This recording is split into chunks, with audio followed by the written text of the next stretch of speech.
Buenas tardes, jóvenes. Vamos a terminar de admitir. El doctor Genser y el doctor Juan Fernando han elaborado hoy una clase muy didáctica de un tema sumamente relevante en medicina interna, tanto en la emergencia como en la consulta externa. Pues esta patología definitivamente es una de las que principalmente abordamos en la emergencia de Hospital Roosevelt y en cualquier emergencia.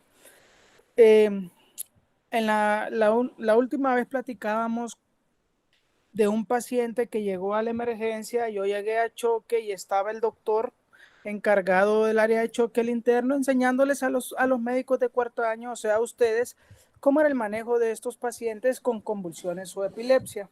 Pues me gustó la forma en que estaba refiriendo el tema y le dije, doctor, cuando tengamos un paciente, usted lo voy a venir a llamar y usted va a ser quien va a manejar el caso. No había terminado de decirle cuando llegó un paciente a la emergencia convulsionando. Lo fui a llamar y todo lo que él estaba enseñando teóricamente lo tuvo que poner en práctica. Obviamente no es lo mismo cuando nosotros teóricamente aprendemos un tema a cuando nos toca ponerlo en práctica.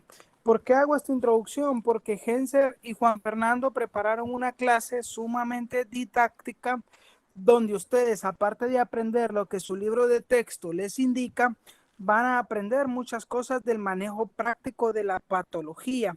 Entonces, por favor, presten atención y anoten todos estos elementos, pues como les digo, no solo es basada en Harrison, la intención es que aprendan Harrison, pero que también aprendan las partes puntuales que les sirven para el manejo en la emergencia. O, por ejemplo, si están en un servicio de encamamiento junto al doctor Christian Gethard y les empieza a convulsionar un paciente, ustedes tienen que tener idea de cuál es la conducta a seguir. O por ejemplo, cuando les toque que estén ustedes como médicos de EPS y les llegue un paciente por convulsiones, ustedes tienen que saber qué hacer, porque de aquí que lo puedan referir a un lugar de mayor capacidad diagnóstica y terapéutica, ustedes tienen que dar los manejos iniciales. Entonces, con esa intención, el doctor Genser y Juan Fernando han programado la clase y van a ver algunos apartados de manejos agudos de la patología. Doctor Genser, doctor Juan Fernando, gracias por la dedicación y el esfuerzo y pues ahora el tiempo es suyo para que nos puedan transmitir el mensaje. Muchas gracias. Muchas gracias, doctor. Bueno, entonces vamos a comenzar con la clase del día de hoy que va a tratar sobre convulsiones y epilepsia. Vamos a ir con la siguiente diapositiva, por favor. Primero vamos a hablar un poquito de epidemiología específicamente aquí de Guatemala y para ponernos en un contexto más general, se dice que la epilepsia afecta a cada aproximadamente 325,000 personas en Guatemala, que esto equivale a 10 veces el estadio Mateo Flores. Es la primera consulta pediátrica en el área de neurología.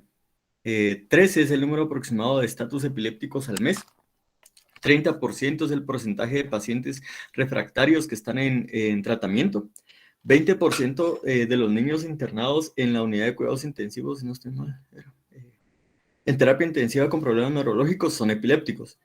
15,500 pacientes probablemente hoy llenan los requisitos para una cirugía de epilepsia y aproximadamente la cantidad gastada por cada familia es de 1,000 a 3,000 quetzales en tratamiento para un paciente con epilepsia. Y como mencionaba antes, 2,500 niños nacen en Guatemala anualmente con espina bífida, que es un factor de riesgo para padecer epilepsia.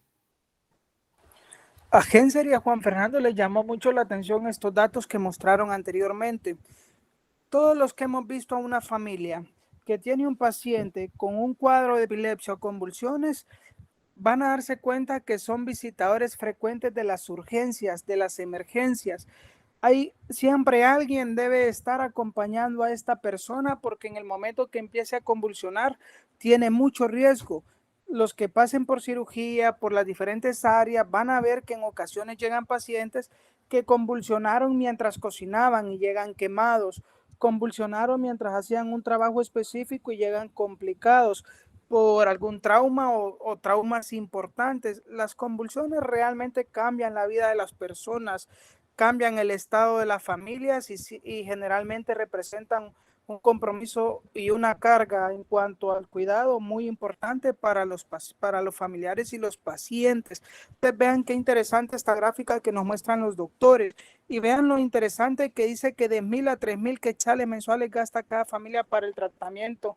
Y esto es cierto, señores. Coticen ustedes qué cuesta un ácido valproico, coticen el precio del levetiracetam y se darán cuenta que son fármacos que no están al alcance de la mayoría de nuestras familias, y por eso uno en la emergencia tiene una situación muy compleja a la hora de decidir qué fármacos le indicamos al paciente y cuáles utilizar, porque como veremos al final, hay fármacos para ciertos tipos específicos. Eso también es un reto que ustedes deben llevar la idea clara, que es un costo importante para las familias. Gracias. Continúe. Está bien, entonces algo que es muy importante definir es la diferencia entre convulsión y epilepsia. Para comenzar, tenemos que la convulsión es un episodio paroxístico producido por descargas anormales, excesivas o actividad neuronal sincrónica en el cerebro, el cual se puede manifestar de diferentes formas, de acuerdo a la localización y distribución de las descargas.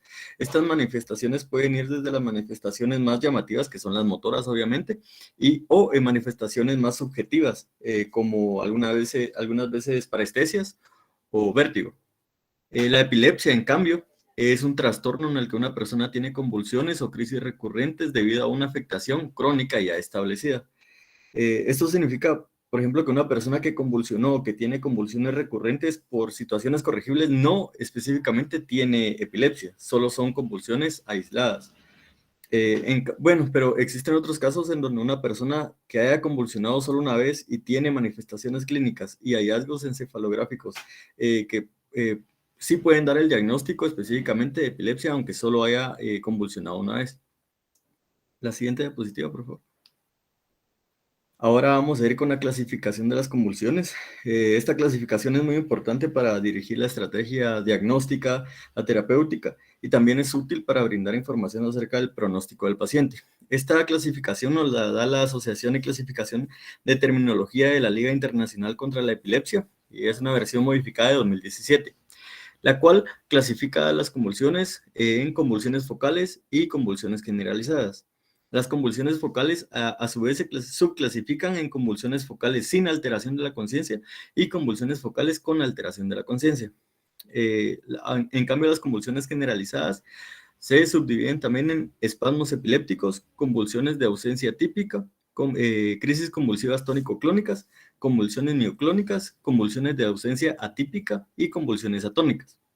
Es importante mencionar que las convulsiones focales están relacionadas específicamente con anomalías estructurales, mientras que las convulsiones generalizadas están más relacionadas con anomalías celulares, bioquímicas y también estructurales, pero más amplias en el encéfalo. Siguiente, por favor.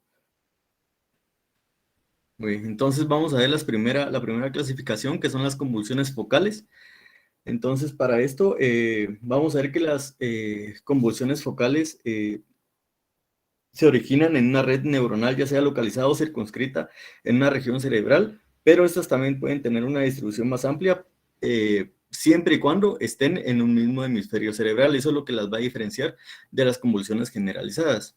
Estas se subdividen, como mencioné anteriormente, en convulsiones focales sin alteración de la conciencia y con alteración de la conciencia. En las primeras pueden tener manifestaciones motoras y sensitivas sin alteración de la conciencia. Estas manifestaciones motoras y sensitivas, en el caso de las motoras, pueden ser manifestaciones o movimientos tónicos, clónicos o mioclónicos. En cambio, que las manifestaciones no motoras o sensitivas pueden ir desde parestesias o incluso algunas personas tienen una sensación de vértigo o pueden ver destellos luminosos o alucinaciones elaboradas. También hay una alteración en la función autonómica y esto se puede evidenciar con enrojecimiento facial, sudoración y piloerección. En este tipo de convulsiones también se encuentra la marcha jacksoniana, que esto es prácticamente un fenómeno en el que la actividad convulsiva que surge en una región más pequeña se va avanzando a regiones más grandes. Por ejemplo, los movimientos que muchas veces se originan en los dedos de la mano van avanzando poco a poco hasta abarcar movimientos de todo el brazo. La parálisis de Todd también es característico de este tipo de convulsión. Y estos son pacientes que sufren paresia focal de la parte afectada durante varios minutos o incluso horas. Y la tercera característica es que pues, este tipo de convulsiones no se prolonga por mucho tiempo. Ahora las convulsiones focales con alteración de la conciencia son crisis focales acompañadas de alteración pasajera de la conciencia e imposibilidad para mantener un contacto normal con el medio. Estas tienen algunas fases, las cuales son, como podemos ver ahí, el aura, que es la crisis focal sin trastorno cognitivo. Se puede decir que es el comienzo en sí la crisis convulsiva, seguido de la fase ictal, la cual es una interrupción brusca de la actividad del paciente y este puede quedarse inmóvil o con la mirada perdida y significa el comienzo del periodo de la pérdida de la conciencia en sí. También pueden aparecer automatismos, que estos son como movimientos automáticos que pueden ser muy básicos o pueden ir desde movimientos más elaborados, ¿verdad? Estos pueden ser movimientos de masticación, de deglución o movimientos en donde los pacientes agarran cosas, ¿verdad? O pueden ir pueden ser movimientos más elaborados, como mencionaba, como expresión de emociones, o algunos pacientes pueden ponerse a correr, así de la nada. La siguiente, las convulsiones Solo, generalizadas. Ajá, solo sí, si quieres retroceda, por favor. Solo quiero agregar algo acá importante. Bueno, pon el cuadro anterior. Acá donde empezó a hablar Genser, vemos este cuadro, la presentación, el cuadro anterior que la divide en convulsiones focales o convulsiones generalizadas.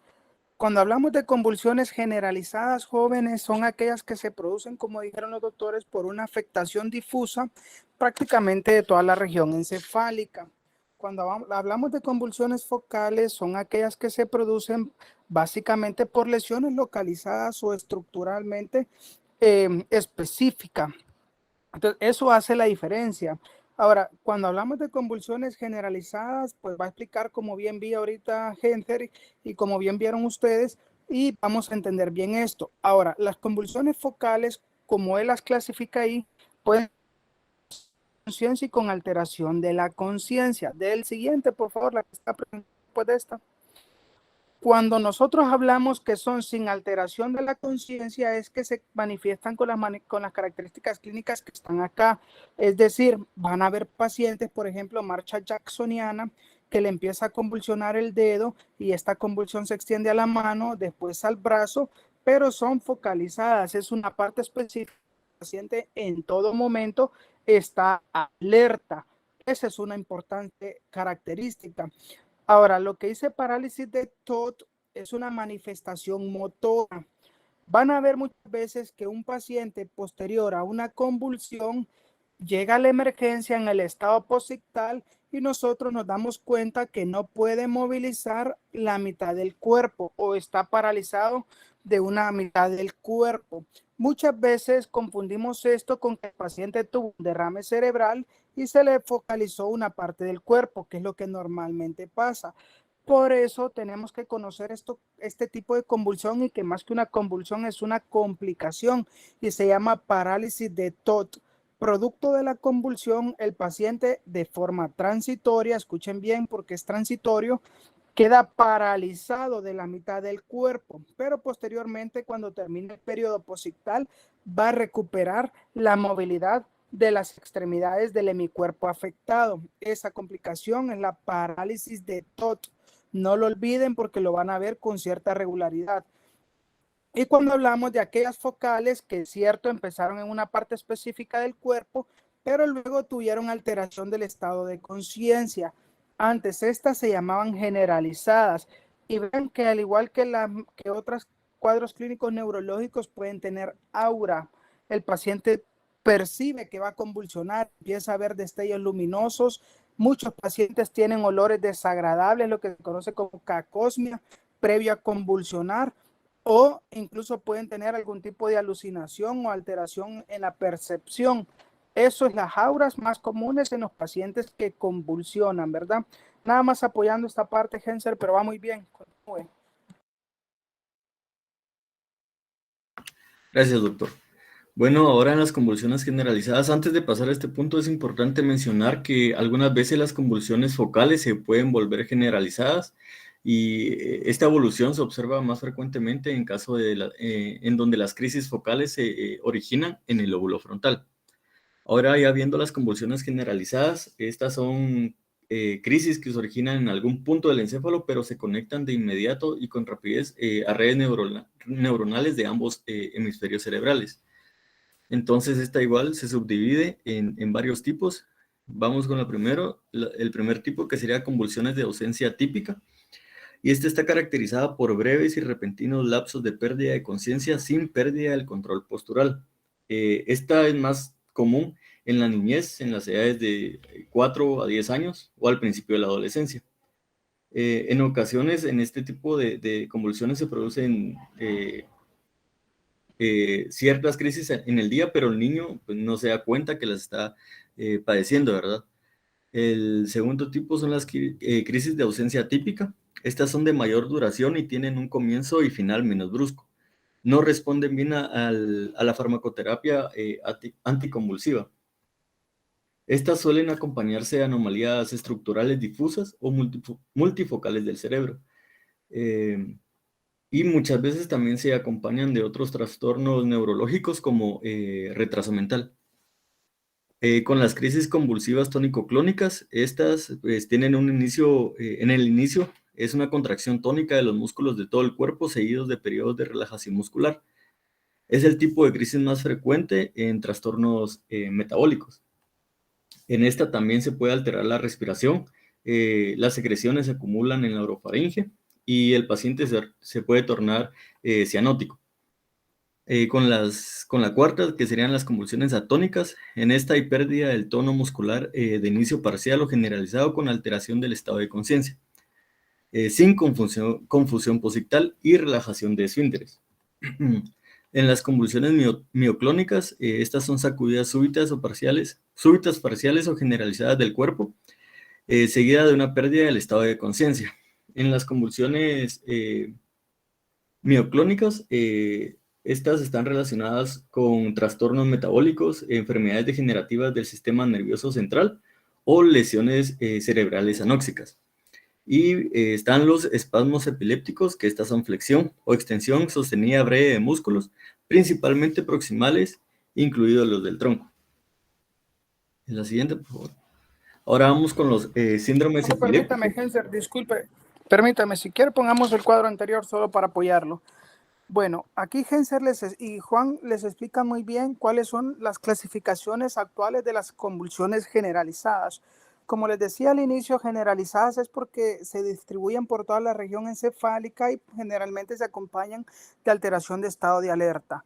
Vean que hay 6 tipos diferentes y ustedes van a ver que en la mayoría de casos cuando nosotros describimos una convulsión solo sabemos describir aquellas crisis convulsivas que son tónico-clónicas, solo eso ponen en los ingresos los residentes y muchas veces ustedes también solo así saben identificarlas, colocan empresa con cuadro convulsivo, tónico-clónico de tantos minutos de duración, con periodo posictal de tanto tiempo, pero vean la variedad que existe.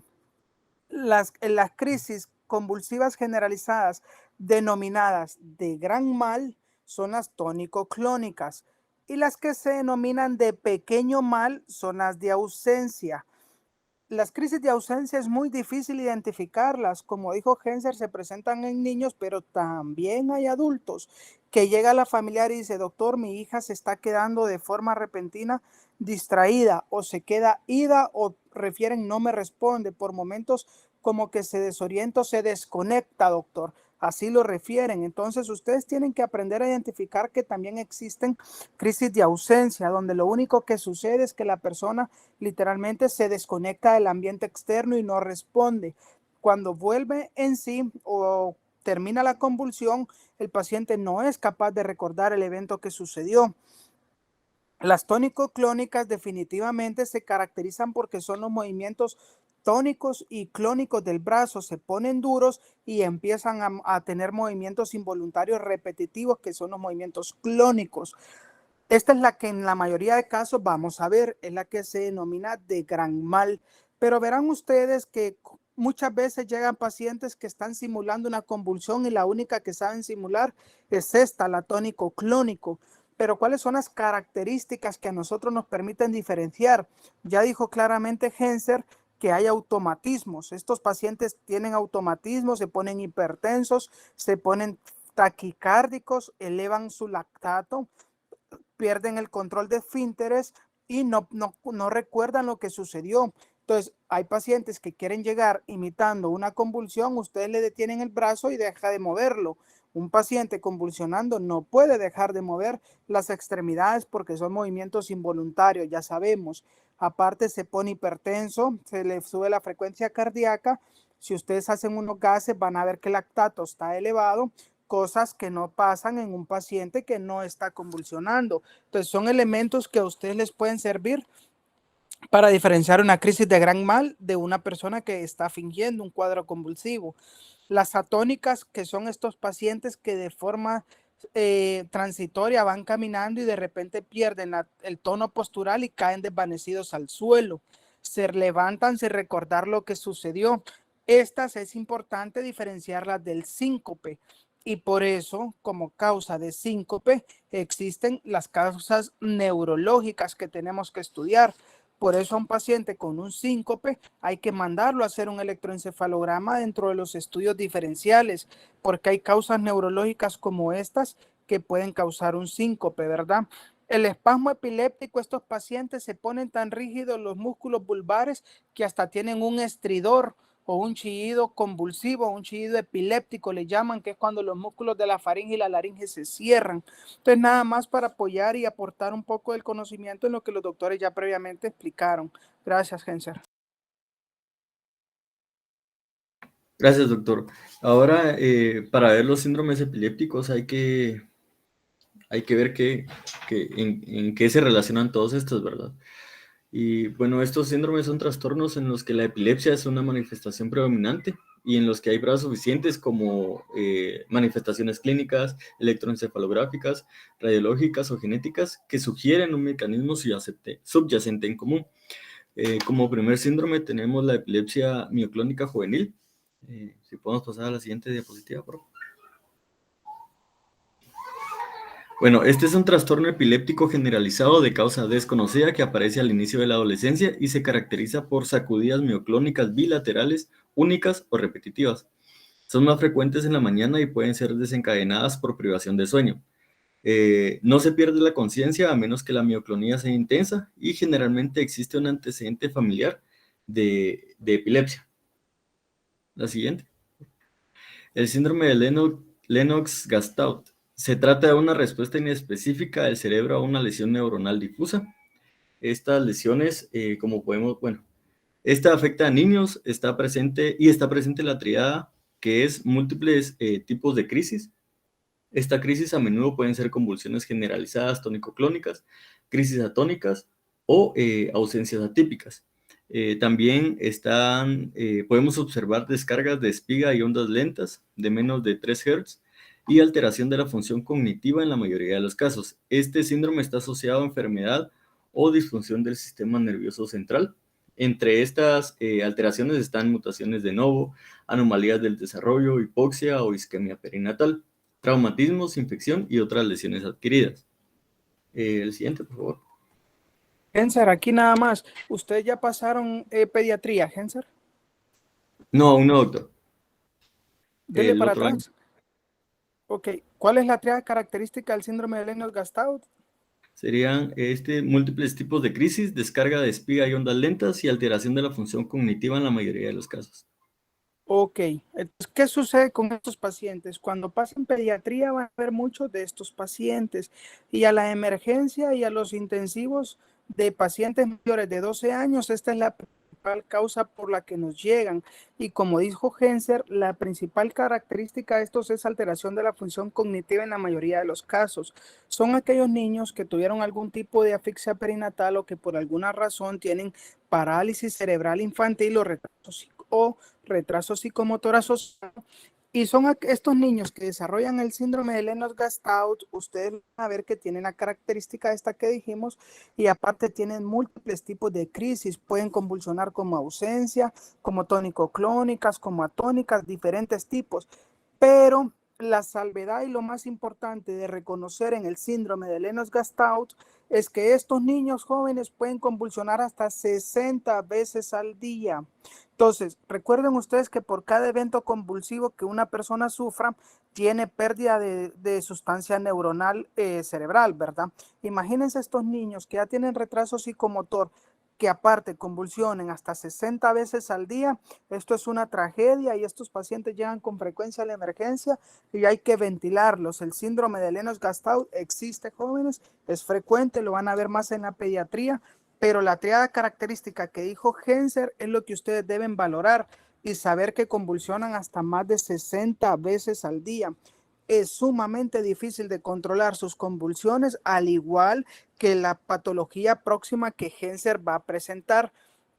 Recuerden en la diapositiva primera que Genser dijo que habían 1000 personas que cumplían criterios para tratamiento quirúrgico. Bueno, vamos a hablar de esta patología y aquí lo voy a apoyar un poco también. Adelante, Genser, muy bien. Bueno, el siguiente es el síndrome de epilepsia del lóbulo temporal mesial. Este es uno de los síndromes más frecuentes y se acompaña de crisis focales con alteración de la conciencia. En la imagen por resonancia magnética permite identificar a la típica esclerosis del hipocampo, que en muchos pacientes parece ser el elemento fundamental para la fisiopatología de la enfermedad. Esta es resistente al tratamiento anticonvulsivo, esto es muy importante mencionar, pero responde muy bien a la cirugía. Siguiente, por favor. Solo aquí les agrego, en esta, como dijo Genser, responde muy bien a la cirugía. Bueno, pacientes que llegan a la emergencia, jóvenes, que usan dos fármacos, ya les pusieron un fármaco anticomicial y siguen convulsionando, llegan otra vez a la emergencia, les ponen otro fármaco anticomicial y siguen convulsionando. En estos pacientes que ya tienen dos o más fármacos anticomiciales, hay que pensar que pueden tener el síndrome de epilepsia del lóbulo temporal mesial. Es decir, si ustedes conocen a alguien que tenga crisis convulsivas y que vean que use varios fármacos o que no se pueda controlar a pesar de dos o más fármacos, piensen en esto. En el síndrome de epilepsia del lóbulo temporal mesial, Genser y Juan lo mencionan abajo, es resistente al tratamiento anticonvulsivo, pero responde muy bien a la cirugía. ¿Cuál es el tratamiento entonces del síndrome de epilepsia del lóbulo temporal mesial? Múltiples fármacos y si aún resiste, la cirugía. Llegó una niña de 14 años a la emergencia, no paraba de convulsionar, le mandamos a solicitar una resonancia magnética y encontramos el hallazgo que de alguna manera Genser está señalando acá. Hay hiperintensidad en la región de temporal. ¿Por qué pasa esto, jóvenes? Bueno, si recordamos fisiología, en la región temporal, en los lóbulos temporales se encuentran los cuerpos de Amón. Los cuerpos de Amón, a medida que hemos avanzado en el desarrollo del conocimiento del cerebro, pudimos documentar que existen hasta 4. El cuerpo de Amón 1 era primitivo, el cuerpo de Amón 2 lo tienen los gatos, 3 cuerpos de Amón lo tienen los perros y 4 cuerpos de Amón los tienen los humanos. Entonces, es importante que sepamos esto. ¿Por qué? Porque el número 1 y el número 2 se encargan de desarrollar actividad epiléptica o energía epileptiforme. Pues todos nosotros en el cuerpo 1 y el cuerpo 2 de Amón está produciendo de forma constante actividad convulsiva. Pero para eso existe el 4, que es el que se descubrió por último. El cuerpo de Amón número 4 es como un portero que se encarga de atajar o de controlar todas estas descargas o disparos de actividad convulsiva que hacen los cuerpos de Amón 1 y 2. Entonces, el 4 se encarga de bloquearlos, de pararlos o de contenerlos y evitar que se propaguen de forma difusa por todo el encéfalo. Si no, jóvenes, pasaría a la persona convulsionando todo el tiempo. Y esto es lo que sucede en el síndrome de epilepsia del lóbulo temporal mesial. Hay una transformación o mutación genética que impide que este cuarto cuerpo de Amón, que es el portero o el que ataja, pueda controlar las convulsiones. Y por eso, si el cuerpo de Amón 1 y 2 están enviando actividades convulsivas constantemente y no existe quien las pare, el paciente va a pasar convulsionando y le van a dar un fármaco y no van a responder, le van a dar dos fármacos y no va a responder, que lo último que queda que es ir a hacer un procedimiento quirúrgico y eliminar estas zonas que envían estos impulsos convulsivos al resto del cerebro. En Guatemala todavía no somos capaces de realizar esta cirugía. Los lugares más cercanos donde las hacen es en Honduras. Si hablamos de Centroamérica, cercano, ¿verdad? Pero obviamente Costa Rica y toda otra parte del mundo lo hace. En Guatemala solo hay una persona que tiene un entrenamiento parcial en esto, pero si hablan con los neurólogos que manejan esta patología, todavía falta que se desarrollen las herramientas para que esto pueda ser tratado mediante cirugía en el país. Pero les hablo un poco de la patología para que la conozcan en qué consiste. Es frecuente, jóvenes, y por eso solo responde con cirugía. No olviden los cuerpos de Amón. Gracias, Genser. Gracias, doctor. Bueno, pasando a la siguiente diapositiva, vamos a ver las causas de convulsión y epilepsia, y hay que pues, resaltar que la causa de las crisis muchas veces es el desequilibrio entre la excitación e inhibición del sistema nervioso central. Es por eso que pues, hay varias causas que pueden pues, causar esto, ¿verdad? Entre las cuales tenemos susceptibilidad y umbral para la crisis, la cual cada persona es diferente, ¿verdad? Su umbral, factores epileptógenos y factores desencadenantes. En el primer punto, que es la susceptibilidad y umbral para la crisis, podemos ver que, pues, como mencionaba antes, cada persona tiene un umbral y una susceptibilidad diferente, y esto viene influido con factores genéticos, ya que se ha visto que aumenta la probabilidad de sufrir convulsiones en personas que tienen familiares que sufren estas convulsiones también. El desarrollo anormal del cerebro también participa en esta susceptibilidad de las personas. Y ahora con los factores epileptógenos. Estos son factores que pueden desencadenar la aparición de epilepsia al causar alteraciones muchas veces anatopatológicas permanentes del sistema nervioso central. Estas causas pueden ser o pueden estar causadas por traumatismos craneales penetrantes graves, accidentes cerebrales vasculares como apoplejías, infecciones y anomalías del desarrollo del sistema nervioso central.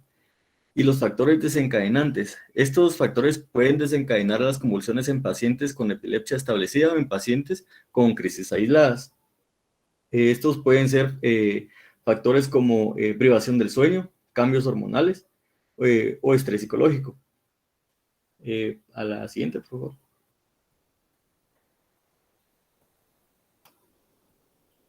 Bueno, entonces aquí tenemos también causas de acuerdo a la edad, y esto es importante mencionar porque nos puede dar una orientación diagnóstica al momento de ver a pacientes con convulsiones en el hospital.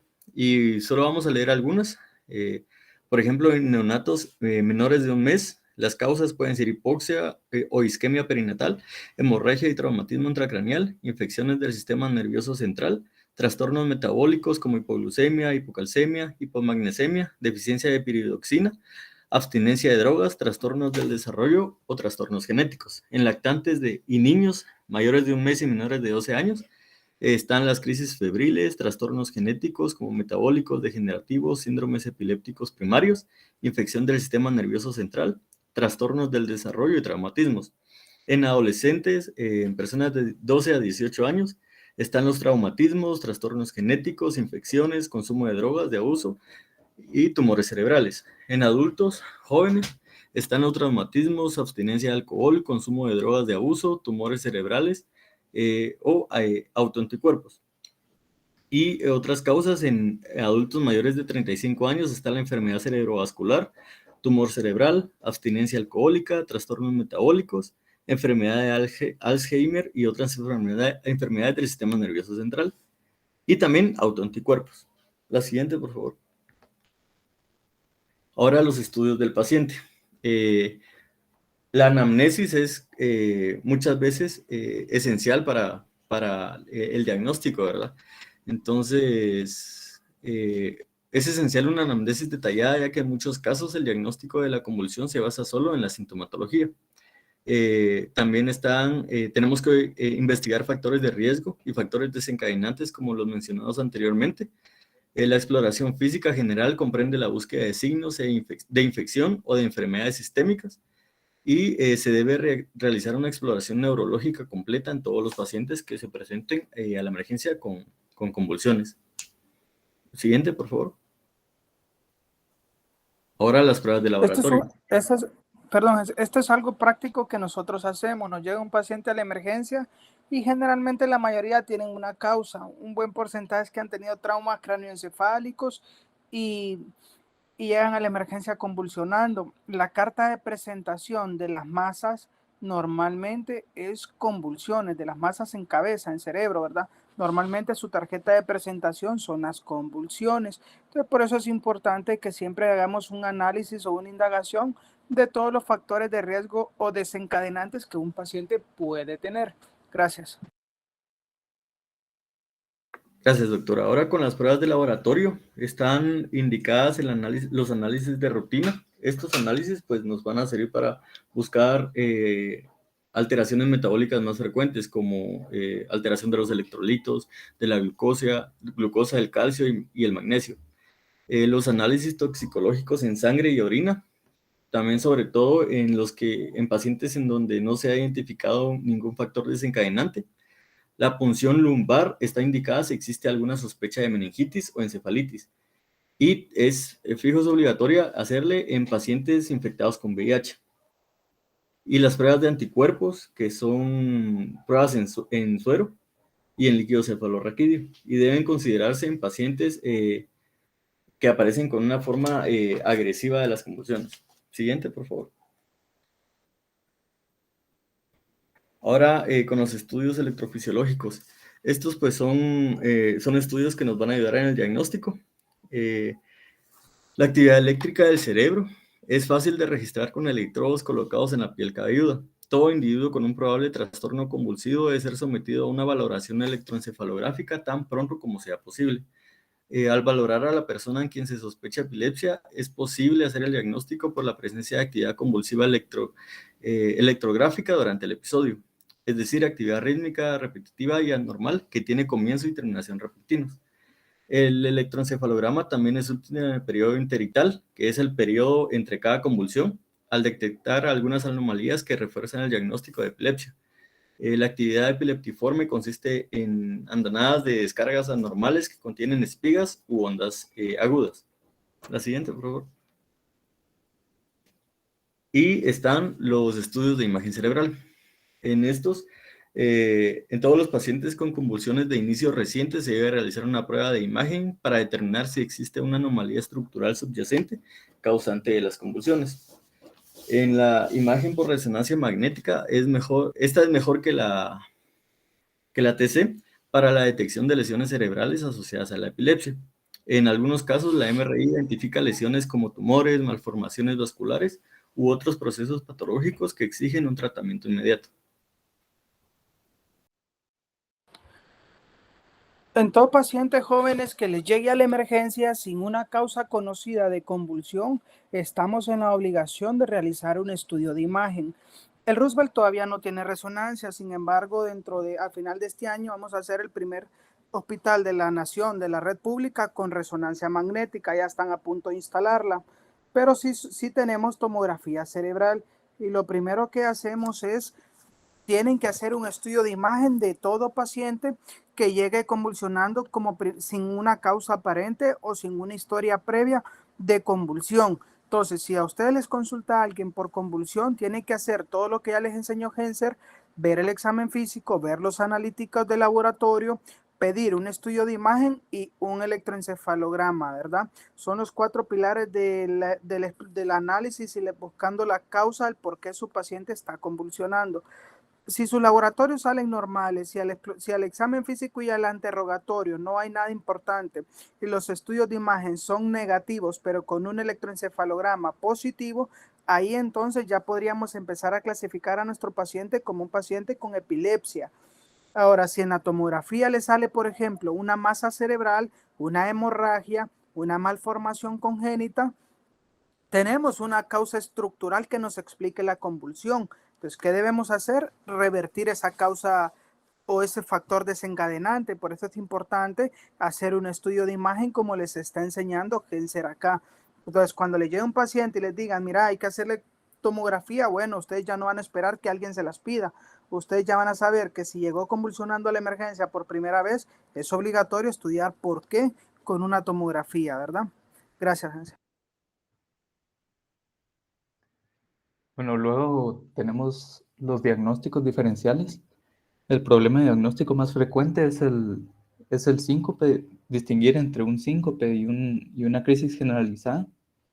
Eh, Podemos decir que las características de la convulsión tiene presencia de aura, cianosis, pérdida de conciencia, manifestaciones motoras durante más de 15 segundos, desorientación posital, perdón, dolores musculares y somnolencia.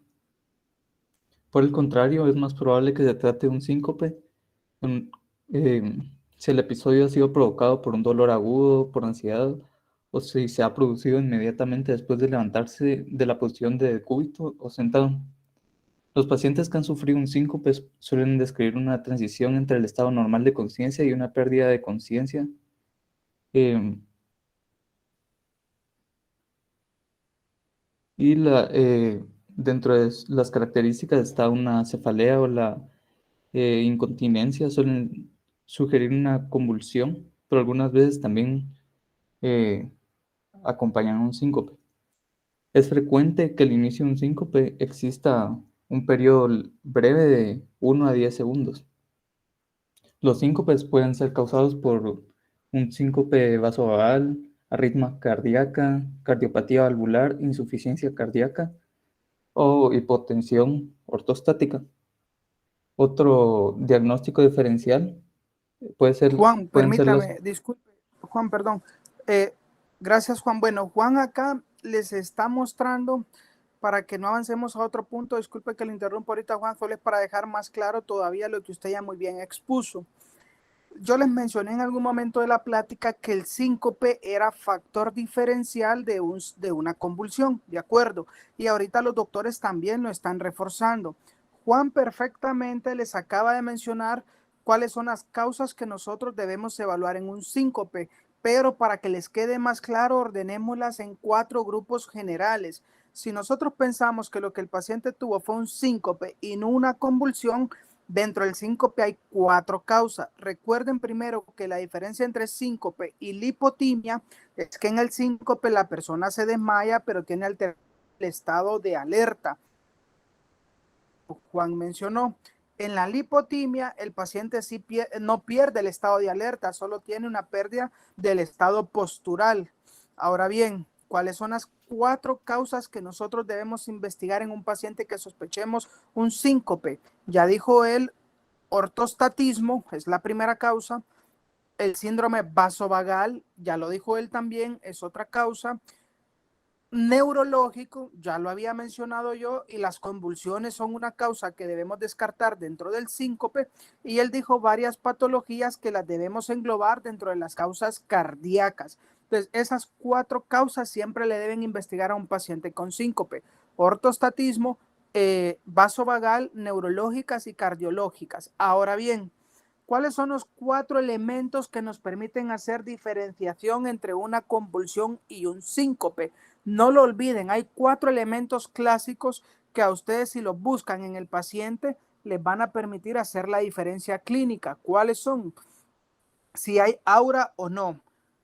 Hablábamos que el paciente con convulsión, las auras pueden ser malos olores, cambios de comportamiento, agresividad, cambios visuales. En el síncope, el paciente que sufre un síncope y que tuvo un aura, lo que va a decir es que se puso sudoroso, tuvo una visión en túnel o en negro y presentó náuseas. O sea, ya ven, son auras muy diferentes a las de una convulsión. El tiempo de la convulsión. ¿Cuánto dura una convulsión? Es variable. ¿Cuánto dura un síncope? Juan lo dijo, de 1 a 10 segundos. Entonces, esa es una diferencia importante. Ya vimos el aura, ya vimos la duración. La tercera diferencia es el estupor postcrítico o el estado posictal que llamamos.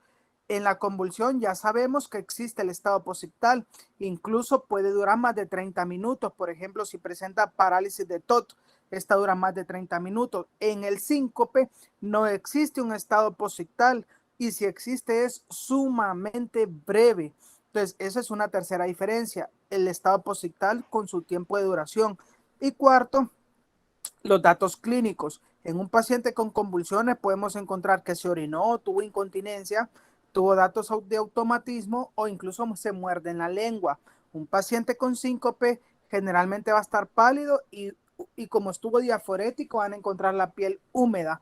Entonces, son datos clínicos que constituyen el cuarto elemento para hacer diferencia entre un síncope y una convulsión. ¿Cuáles son en resumen? Si el tipo de aura, el tiempo de duración del episodio, si hay estupor posictal y las manifestaciones clínicas. Entonces, le hago el énfasis aquí porque este es el diagnóstico más importante, diagnóstico diferencial más importante con respecto a una convulsión.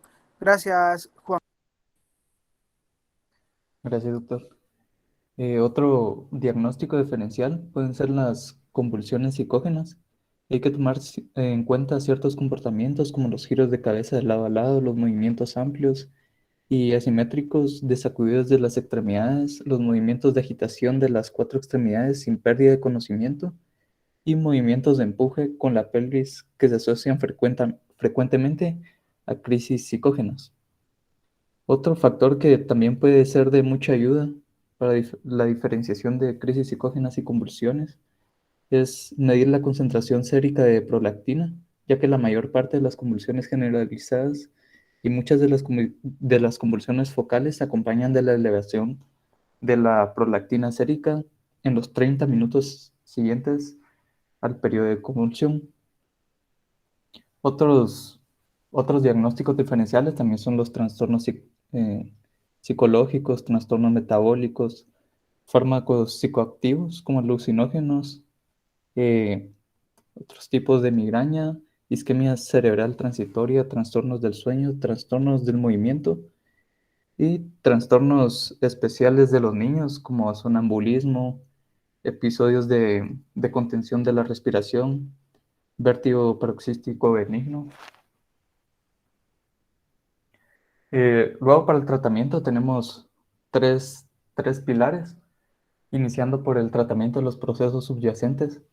Se debe tratar cualquier trastorno metabólico que tenga el paciente.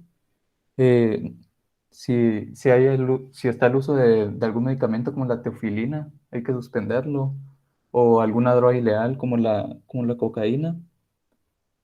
También tomar en cuenta alguna lesión estructural del sistema nervioso central que tenga el paciente. Luego tenemos evitar los factores desencadenantes como la privación del sueño, el consumo de alcohol o el exceso en el consumo del alcohol y otros estímulos específicos que detecte el paciente, ¿verdad? Como estímulos de estrés o algunos personales que tenga el paciente. Eh, Luego está el tratamiento farmacológico con antiepilépticos, que se debe dar inicio en todos los pacientes con crisis recurrentes de causa desconocida. Y recordar que los antiepilépticos son específicos para los tipos de convulsión. Luego tenemos los fármacos. Dentro de los más utilizados está el ácido valproico, que se utiliza para tónico-clónicas, ausencias atípicas, mioclónicas y de comienzo focal. La dosis es de 750 a 200 miligramos por día, de 20 a 60 miligramos por kilogramo cada 12 horas a cada 6 horas. Eh, Luego tenemos la carbamazepina, que son para tónico-clónicos y de comienzo focal. Y la dosis es de 600 a 1800 de miligramos al día, de 15 a 35 miligramos por kilogramo en niños. Luego tenemos la etosuxamida, que, que es para crisis de ausencia que es de 750 a 1250 miligramos al día. El fenobarbital, que es para tónico-clónicos de comienzo focal, de 60 a 180 miligramos al día, cada 24 a cada 8 horas. Luego también Juan, tenemos disculpe, solo le quiero pedir la palabra aquí un segundo. Retrocedan, ahí está bien. Vean el ácido valproico de 750 a 1000 miligramos al día. Normalmente lo debemos dar cada 8 horas. Algo importante que sucede es que muchos pacientes, recuerden que Harrison les habla muy poco de lo agudo y les habla más del tratamiento crónico, ¿verdad? Como es la medicina interna. Pero recuerden que muchos pacientes van a llegar a la emergencia con dosis subóptimas de estos fármacos. Por ejemplo, hace 3 días llegó un señor que convulsiona de toda la vida, toma ácido valproico y toma levetiracetam. Ya van a ver el levetiracetam más adelante. ¿Por qué les pongo el ejemplo? La señora, un muchacho de 42 años cuya madre tenía 72 años y ella lo andaba cuidando en la emergencia, porque es lo que les digo, un paciente con convulsión representa mucha responsabilidad y los padres tienen un compromiso muy importante en la mayoría de casos para cuidar a estos pacientes. La cosa es que este joven solo se tomaba una tableta de ácido valproico al día y solo una de levetiracetam. Entonces, señora, ¿y quién le dio esta indicación? Un médico que vive cerca de la casa. Esa fue la respuesta. Por eso yo les pedí a Genser y Juan Fernando que mencionáramos específicamente estos fármacos y las dosis para que ese médico que vive a la par de la casa no vaya a ser usted, para que usted tenga conocimiento de cómo deben ser las dosis y para que sea un tratamiento oportuno. Y además pedí la palabra en este momento para que vean lo que dice de la etosuximida. Miren que es la que específicamente es para tratar crisis de ausencia. Vean que el ácido valproico le sirve para absolutamente casi todos los crisis de convulsión, pero vean que la etosuximida solo sirve para crisis de ausencia. Si alguna vez a ustedes les toca tratar a un paciente que sufre crisis de ausencia, o si alguna vez alguien les llega a preguntar cuál es el tratamiento de elección y de primera línea para las crisis de ausencia, la respuesta es esta, jóvenes, la etosuximida. Para que no lo olviden, nosotros poco lo conocemos, pero realmente hay que conocerlo porque está tomando un auge muy importante en tratar este tipo de crisis. Gracias, Juan. Puede continuar con la siguiente diapositiva de fármacos. Gracias, doctor. Luego está la cosamida, que es para crisis de inicio focal, que son de 200 a 400 miligramos al día, cada 12 horas. La lamotrigina, que es para crisis de inicio focal, tónico-clónicos, ausencias atípicas, mioclónicas, síndrome de Lennox-Gastaut. Es de 150 a 500 miligramos al día, cada 12 horas, cuando es de liberación inmediata, y cada 24 horas, eh, cuando es de liberación extendida. Luego tenemos el levetiracetam, que es para crisis de inicio focal, y puede ser de 1000 a 300, a 3000 miligramos al día, cada 12 horas de liberación inmediata y cada 24 horas de liberación extendida. Y por último tenemos el topiramato, que es para inicio focal, tónico-clónicas y síndrome de Lennox-Gastaut. Puede ser de 200 a 400 miligramos al día, cada 12 horas en liberación inmediata y cada 24 horas en liberación extendida. Gracias, Juan. Entonces, estos fármacos que vieron ahorita, jóvenes, es el manejo crónico del paciente. Entonces, usted le va a dar una receta y le va a indicar ácido valproico, 500 miligramos cada 8 horas, por ejemplo, o levetiracetam, 1000 a 3000 miligramos al día, cada 12 horas. 1000 miligramos cada 12 horas o 1500 miligramos cada 12 horas. Este es como va a indicar usted la receta para el tratamiento de mantenimiento en el paciente para que no vuelva a convulsionar. Algo muy importante que hay que señalar acá es que estos fármacos son costosos. De los que tienen acá, levetiracetam es el más costoso, pero también es el que mejores efectos estamos viendo que tiene. Todos estos fármacos tienen complicaciones y efectos adversos. Los fármacos que acabamos de mencionar son los que nosotros esperaríamos, porque si se fijan no los mencionamos todos, pero los que mencionamos son los que esperaríamos que ustedes tengan una idea general de cuáles son en sí los principales efectos adversos que pueden dar a estos pacientes para que los revisen en su libro. Y no sale claramente aquí, pero de todos estos fármacos, el que sí produce pancreatitis hemorrágica puede ser el ácido valproico. Nada más para complementar. Continúe, Juan. Muchas gracias. Gracias, doctor. Y luego tenemos varios esquemas que nos indican cómo se debe tratar a un paciente. Eh, este es es tratamiento de estado epiléptico tónico clónico en adultos. Y es de suma importancia que en todos los esquemas tengamos en cuenta el tiempo de evolución de las crisis de los pacientes. Eh, Aquí podemos iniciar el tratamiento cuando es un estado epiléptico inminente y temprano, de entre los 5 y 30 minutos, los primeros 5 y 30 minutos. Podemos iniciar con una benzodiazepina intravenosa como clorazepam, midazolam o clorazepam. Seguidamente de eso, podemos utilizar un antiepiléptico como como el difeniliantoinato, ácido valproico y levetiracetam. Pasados estos 30 minutos, se debe establecer si es un estado epiléptico convulsivo generalizado o también sutil, o si es un estado epiléptico focal complejo, mioclónico o de ausencia.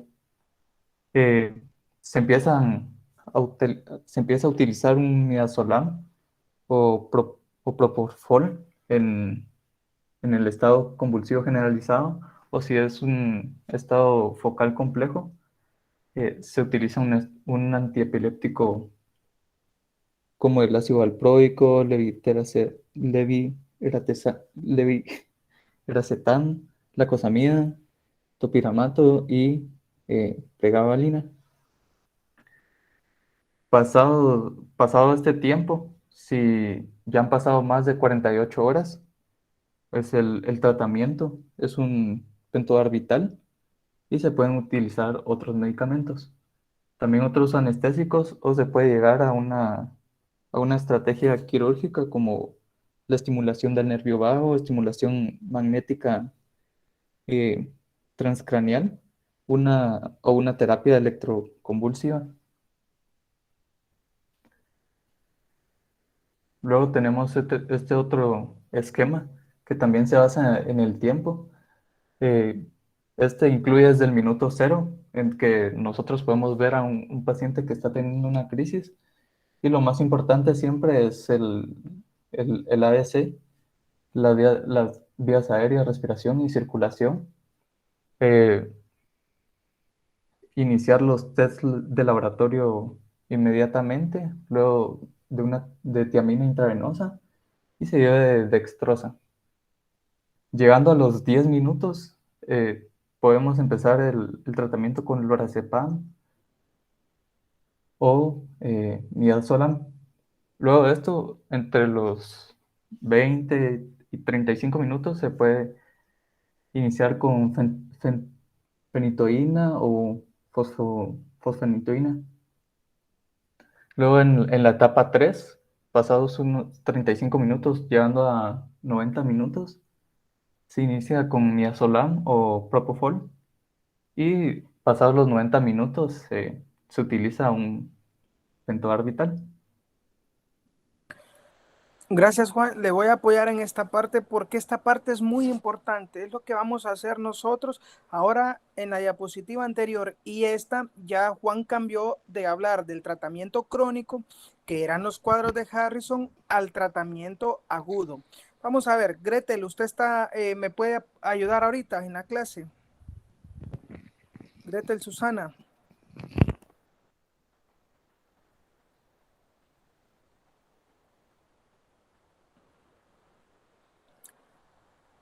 Cristian, usted me puede ayudar ahorita en la clase.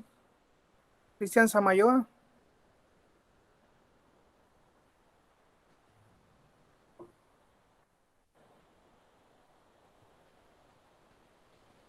Ok, Gretel.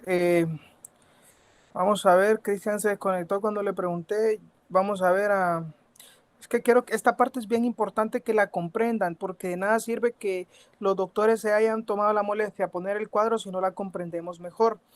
Eh, Perdone, doctor, por Hola, intentar Cristian. quitar el mute, me salí de la clase. No se preocupe, Cristian. Gracias por participar.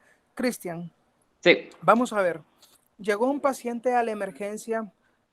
Usted está en una fiesta, está con sus amigos, tiene un amigo de su edad. El amigo de su edad empieza a convulsionar. Usted está en carretera El Salvador, kilómetro 25, pero ve que su amigo empieza a convulsionar, toma las primeras medidas de auxilio, el ABC, y decide trasladarlo a un lugar donde exista el medicamento y un médico. Usted lleva 28 minutos, Cristian, en este episodio de traslado.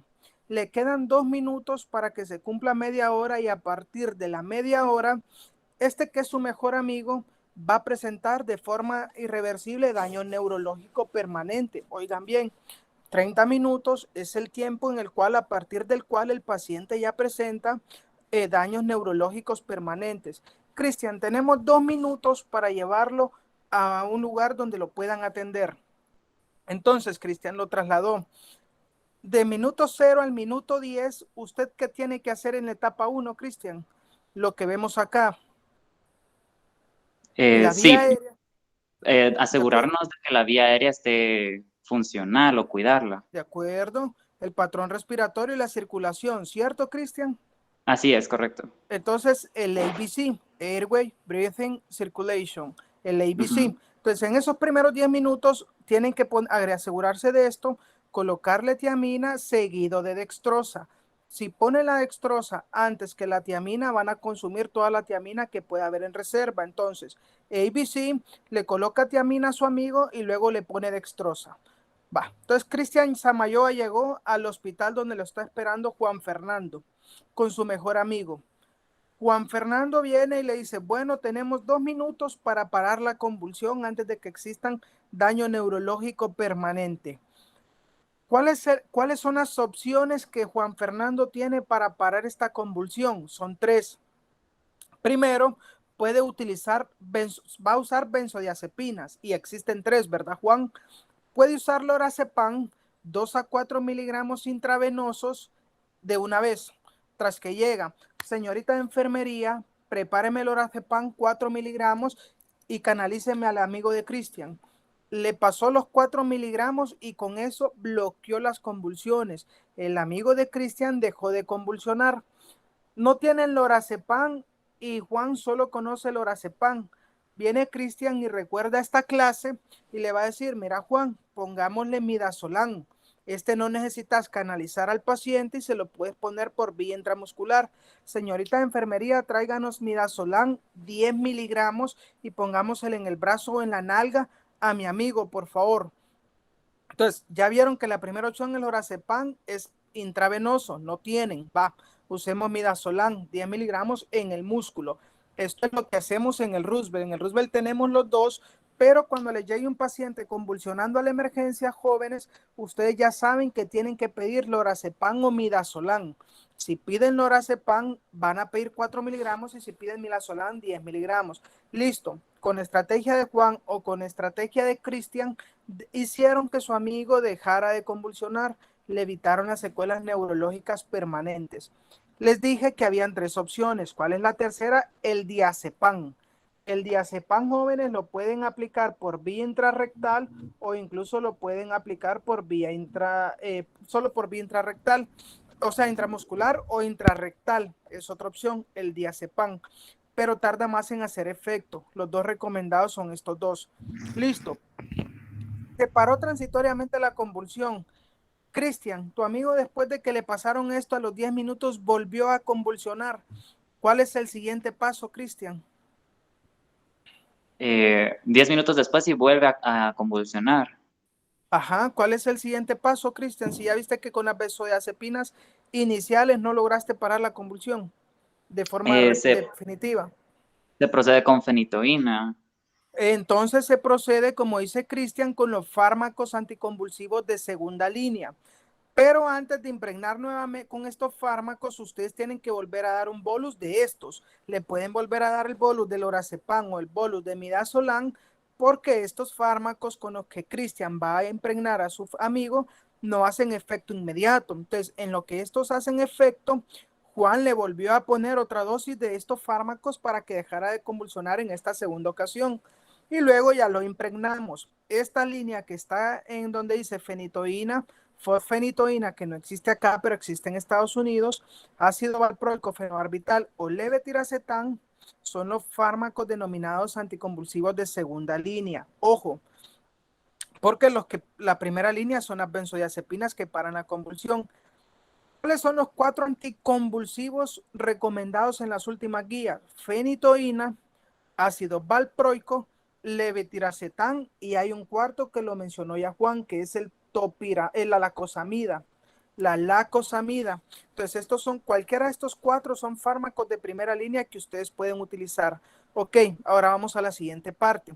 Ya Cristian decidió que lo va a impregnar con fenitoína. Probablemente el tamaño de Gretel no es el mismo tamaño de Cristian.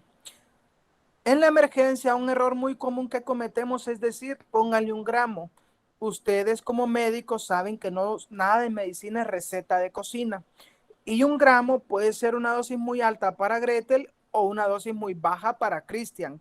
Por eso estos fármacos jóvenes se deben a dar por miligramos por kilo de peso. Entonces, si Gretel pesa, por ejemplo, 60 kilos, vamos a dar 20 miligramos multiplicado por los 60 kilos de Gretel, son 1200 miligramos de fenitoína. Si Cristian, por ejemplo, pesa 100 kilos, entonces vamos a dar 2000 miligramos, por ejemplo, de fenitoína. Ojo, las dosis muy bajas no van a impedir que siga convulsionando, así como las dosis muy altas o supraterapéuticas van a hacer que siga convulsionando. Entonces, por eso debemos hacerlo por kilo de peso. No vuelvan a hacer la receta de cocina de 1 gramo por kilo.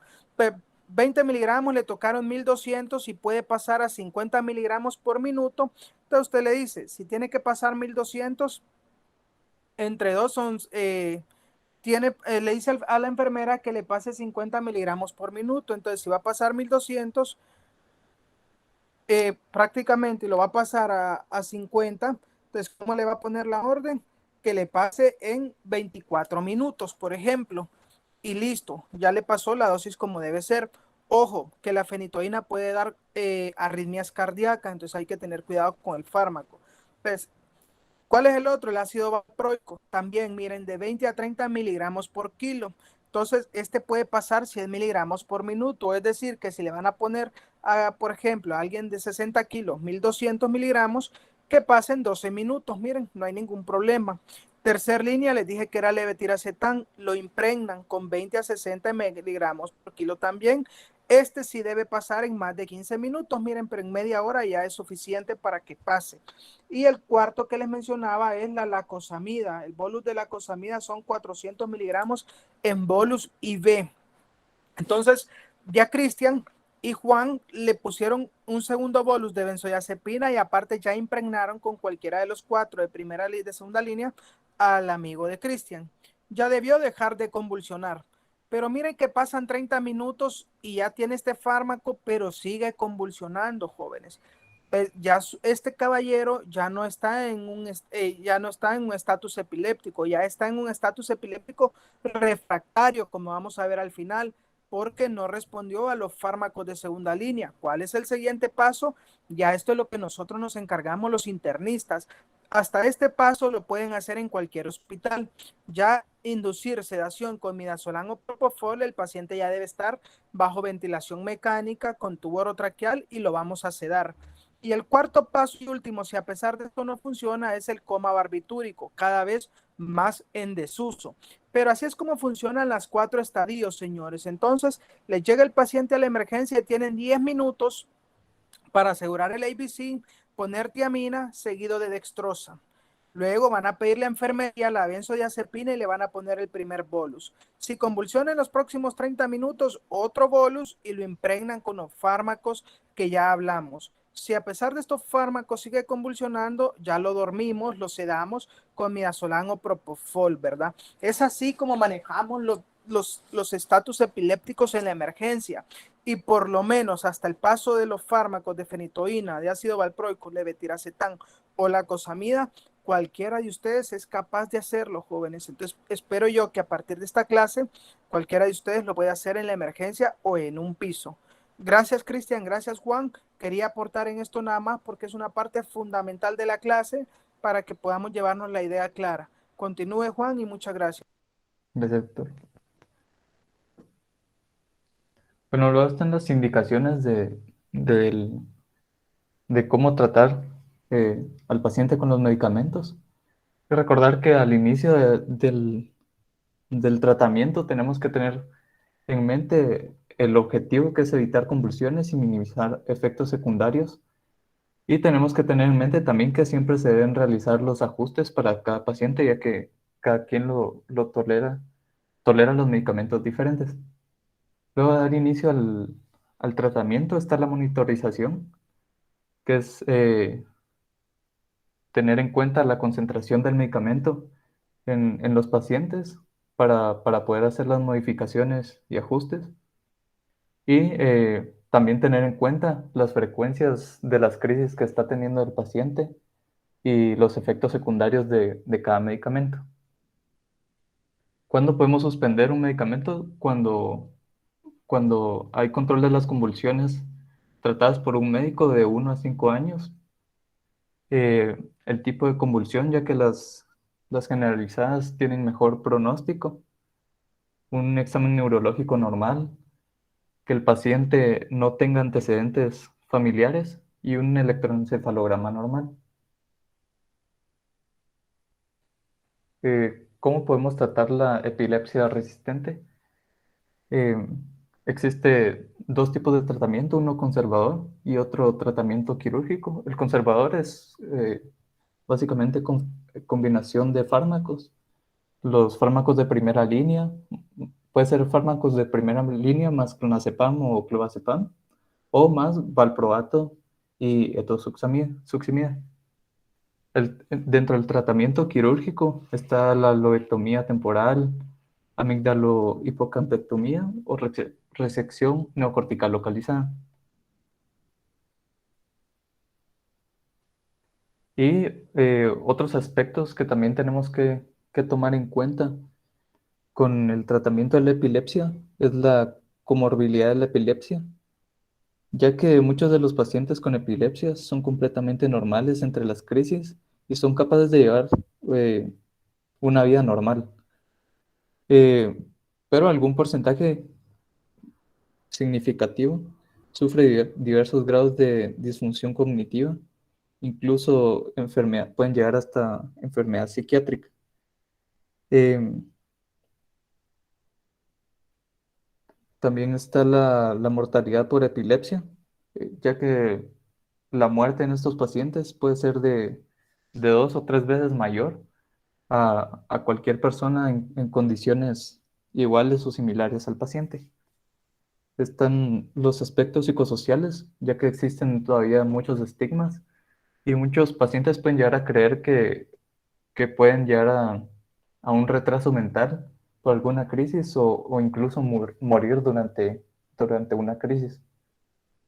Y el empleo y otras actividades, hay que tomar en cuenta el tipo de trabajo que llevan los pacientes, ya que muchas veces pueden llegar a poner en riesgo su vida o la de otras personas debido a alguna crisis. Y luego pasamos a aspectos especiales en la mujer, como la epilepsia catamenial, que algunas mujeres experimentan un marcado incremento de la frecuencia de las convulsiones en relación a la menstruación. Esto se cree que es un reflejo del efecto de los estrógenos y la progesterona sobre la excitabilidad neuronal o de cambios de la concentración de los antiepilépticos. Durante el embarazo, la mayoría de las mujeres, el 50% de las mujeres, eh, permanece con la misma frecuencia de crisis, un 30% puede llegar a aumentar en un 30% y en un 20% de las mujeres embarazadas pueden llegar incluso hasta disminuir la frecuencia de las crisis. En el uso de anticonceptivos hay que tener especial cuidado al prescribir antiepilépticos a mujeres que reciben anticonceptivos, ya que los fármacos como la carbamazepina o difenilidantoinato o fenobarbital disminuyen la eficacia de los anticonceptivos orales. Y dentro de la lactancia materna hay que tener especial cuidado cuando una mujer está dando de lactar, ya que estos fármacos pueden concentrarse hasta por ejemplo, en el 5% en el ácido valproico o hasta un 300% como en el levetiracetam.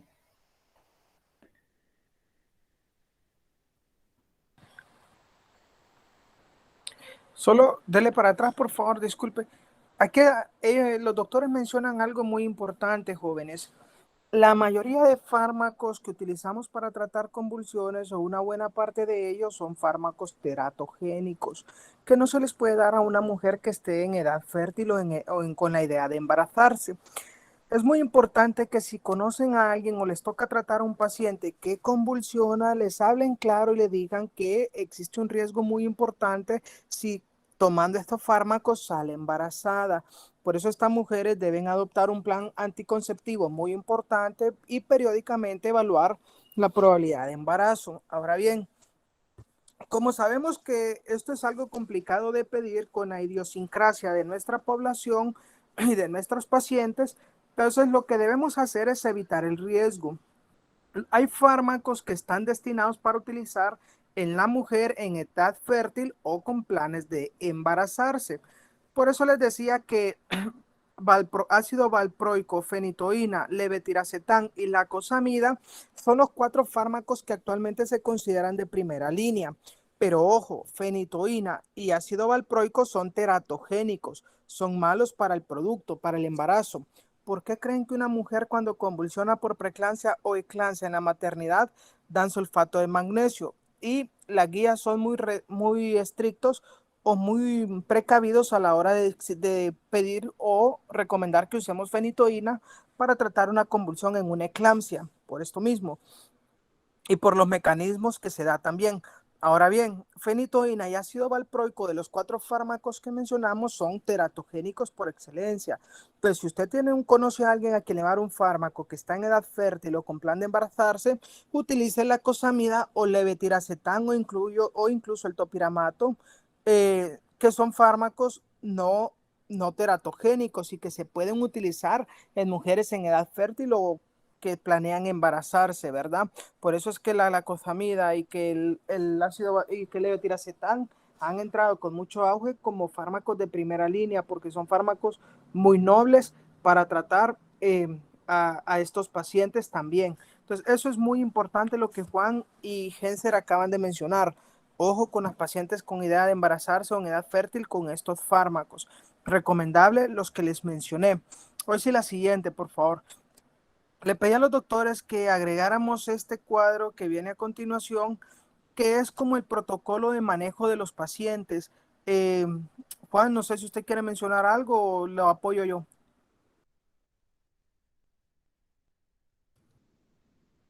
Eh, por favor, si usted podría apoyarnos, doctor. Sí, con todo gusto. Es que estamos platicando con Juan y con Genser con respecto a estos cuadros. Bueno, vean lo que dice el título de la primera parte donde está subrayado. Time still seething after 5 minutes. Continuar convulsionando luego de 5 minutos. Entonces, lo que hay, si el paciente lleva 5 minutos convulsionando, recuerden que ahora hay un término que se llama estatus epiléptico.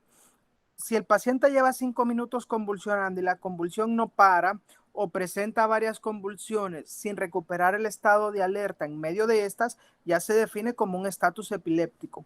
Pero si ustedes vieron cuando el paciente empezó a convulsionar, como el amigo de Cristian, por ejemplo, que poníamos de ejemplo, esto es un caso hipotético, no es que esta persona exista, es un caso hipotético. Entonces, Empezó a convulsionar, estaban en la fiesta y vieron la convulsión.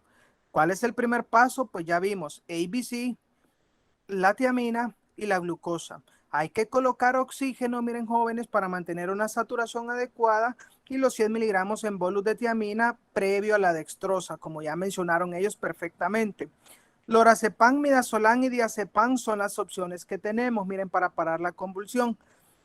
Si a pesar de estos fármacos el paciente sigue convulsionando, entonces ya se define como un estatus epiléptico establecido, cuando a pesar de las benzodiazepinas sigue convulsionando. ¿Cuál es el objetivo de todos? Evitar que llegue a este punto y pararlo con los benzodiazepinas que ya hablamos. Se estableció el estatus epiléptico y seguimos al siguiente paso, que son los fármacos de primera línea que ya mencioné. De la siguiente, por favor. Si continúa convulsionando a pesar de estos fármacos de primera línea, ya se denomina un estado de segunda línea, perdón, ya le puso benzodiazepina, ya lo impregnó con fenitoína, lo volvió a impregnar y sigue convulsionando, ya se denomina un estatus epiléptico refractario. Miren, estos son los que nosotros, luego de 60 minutos de haber puesto todos estos fármacos y continúa así, ya se denomina estatus epiléptico refractario. Estos son los que ventilamos que les estaba contando y que los ponemos bajo sedación y anestesia hasta que logremos controlar el foco epileptógeno, ¿verdad? Si a pesar de que ya lo tienen sedado con midazolam, fentanil, aquí les ofrecen la opción de ketamina, etiopental, y aún así, luego de 24 a 48 horas, nosotros documentamos que sigue convulsionando a pesar de estar anestesiado, se denomina estatus epiléptico superrefractario. Hemos tenido estos casos de estatus epiléptico superrefractario, jóvenes, precisamente en un familiar de un médico residente de ahí del Roosevelt. Tuvimos un caso donde llegó su hermano y se estableció como un estatus epiléptico súper refractario, a pesar de tenerlo con fármacos de segunda línea, de tenerlo en sedación, con anestésicos, seguía convulsionando. Entonces ahí ya se denomina estatus epiléptico súper refractario. ¿Cuál es el siguiente paso? Pongamos la otra, por favor. Pues en estos casos en que tengamos estatus epiléptico súper refractario, debemos considerar, miren lo que dice acá, dar magnesio sulfato de magnesio en bolus, considerar metilprednisolona 1 gramo al día, seguido de prednisona y inmunoglobulinas intravenosas. ¿Por qué estas dos últimas opciones? Porque cuando ustedes tengan un estatus epiléptico súper refractario, hay que considerar la encefalitis autoinmune o aquellos estatus epilépticos donde las convulsiones son producto de actividad autoinmune cerebral. Entonces, como la propia defensa del cuerpo o la propia actividad autoinmune está causando las convulsiones, dábamos agentes supresores de la respuesta inmune, como la metilprednisolona o las inmunoglobulinas. Miren, hay anticuerpos que se pueden mandar a evaluar en estos pacientes para determinar si realmente la causa es autoinmune y no. De hecho, ya hemos visto, bueno, de hecho, en este paciente que les cuento, mandamos a medir anticuerpos para descartar que la causa no fuera encefalitis autoinmune y algunos anticuerpos salieron positivos. Entonces, eso es importante que ustedes lo conozcan también a forma de mención, que existe eh, el síndrome convulsivo de etiología autoinmune, ¿verdad? Y es cuando ya tenemos estatus epilépticos súper refractarios. Pues esto era el aporte que les quería dar, joven, aparte de lo que ustedes ya vieron, de lo que los doctores perfectamente mencionaron, y pues creo yo que llegamos al final de la clase con esto. ¿Cierto, Juan? Sí, así es, doctor. Muchas gracias.